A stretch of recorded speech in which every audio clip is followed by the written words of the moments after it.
என்னோட 2 நாயும் அங்கே நிற்கிது. ஒன்று காலா, ஒன்று ரெக்ஸு. இப்போ நான் 2ஐயும் கூப்பிட போகிறேன். பார்ப்பேன் யார் மொதல் வரா, இல்லை யார் வரா, யார் வரலன்னு. காலா, ரெக்ஸ், கம் ஹியர்.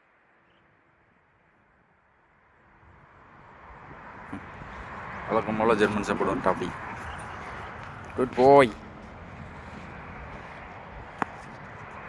அது நம்ம கோம்பன்னு சொல்லிட்டு இந்தியன் பிரீடு. அவங்க எப்போயுமே ஸ்லோ தான்.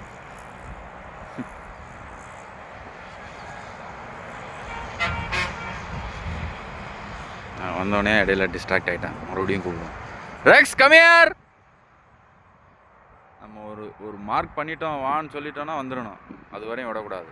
ஸோ லிவரேஜ் கொடுக்க அவங்க ஓவர்டேக் பண்ணுவாங்க. ரெக்ஸ், நான் அந்த சவுண்டு ரைஸ் பண்ணுறது எல்லாமே ஒரு விதமான வார்னிங். நீ வரலன்னா பனிஷ்மெண்ட். So வந்துட்டேன்னா affection. கூப்பிட்டா வரமாட்டியா நீ? Good call, good call. Go free. Release பண்ணியாச்சு. ஸோ உங்களுக்கு ஃப்ரீயாக இருக்கணும், அதான் ரிவார்ட். கோ. காலாக்கு பால் வேணும், பால் கொடுத்தாச்சு.